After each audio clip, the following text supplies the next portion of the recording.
Hello, good morning. Continuing with the communication styles of Joshua Ball. Today we're going to look at manipulative style. So everybody can be a bit manipulative. We've all learnt to be a bit manipulative. A lot of the things that we say can be a little bit manipulative. You know, as a parent, I can say this because I've also been manipulative.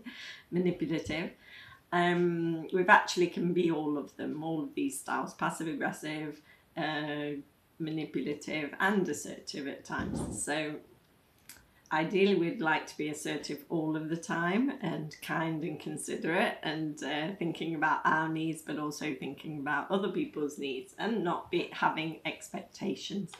This is the ideal scenario.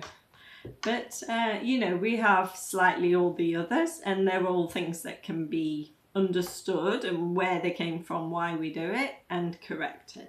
So as always, we're starting with the not good enough principle, because there was some dynamics maybe in our family or in situations that didn't work for us when we were small children.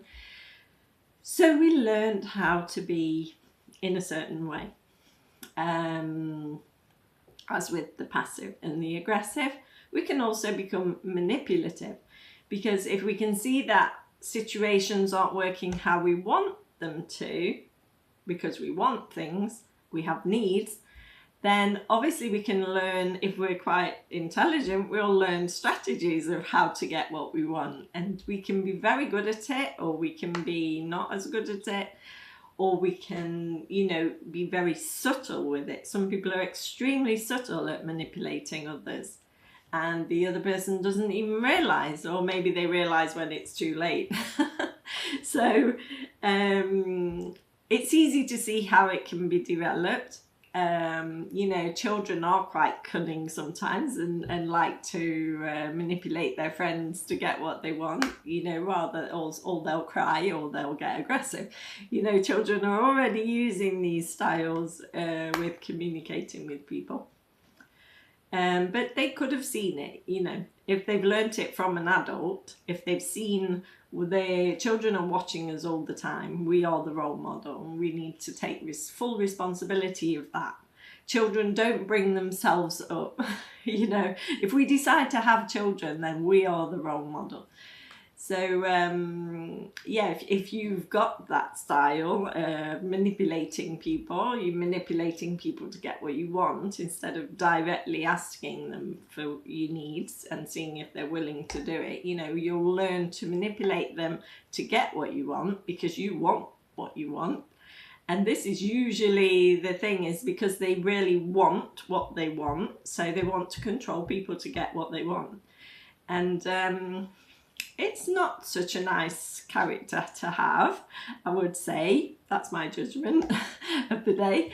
It's not something to be proud of, let's put it like that. So sometimes it can be useful, you know, sometimes maybe it's needed. If you can see, especially, it probably happens a lot in working environments, but it's not ideal. You know, we can do better than that. We really can do better than that. So, you know, my advice would be to let's start trying to be better than that. So, you know, this style's cunning, a bit patronizing. They can use sulkiness as a you know, a way around things. They're indirect. They're not telling you something directly, so they kind of word things in different ways to get what they want.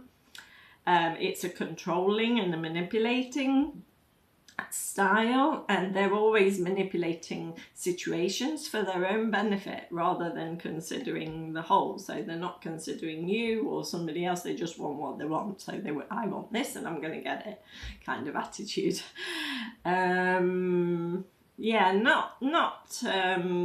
it can be very subtle. It's like, oh, you didn't like this, there's no need to get upset with this, but if you do, then it just means you're too sensitive. This is a manipulative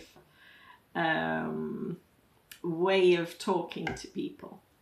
It's like criticizing them and manipulating them in a sneaky way.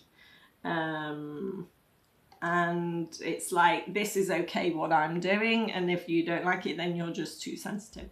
It's not nice. It's like affirming that even if you're doing something that's not good, that it is good, and it's you that's got something wrong, and it's not cool. Sorry, it's really not cool. And yeah, we can do better. We all have, you know, as a parent, I'm thinking of as a parent, you know, even when we say something like, if you don't do your homework, you're not going out tomorrow. That is a manipulation, you know. We're trying to manipulate them and coerce them into doing something, but we're using a threat. We're using a threat. And then with passive parents, this can happen as well. That kind of a comment can happen and then they don't stick to what they've threatened, which creates, imagine what this is creating within a child. You know, they don't know where they stand. And this is why we need to be more direct and say what we need and get somebody to understand and understand their needs as well, and come to some agreement so that they are agreeing to what we're doing rather than being coerced and manipulated. So I'm going to leave you with this one today. Can you see yourself in this style? Have you ever used manipulation with people? Do you use manipulation a lot? It can become quite severe. Again, it's only a strategy. Nothing is wrong. They're learnt behaviours. We learnt them when we were children. It was how to get along. We're very clever, so we're good at, you know, wingling things. But again, we can do better. We really can do better than that. We can be honest, authentic. We can speak our needs.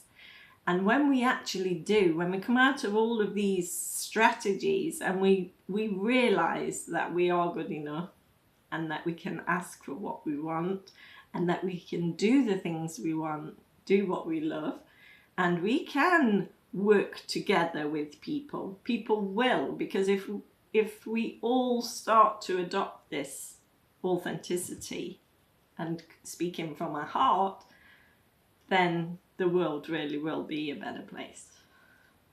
So I'm going to leave you with that one today. Thank you. I hope you enjoyed it. And click subscribe, and you'll find me on saralifecoach.org. Thank you.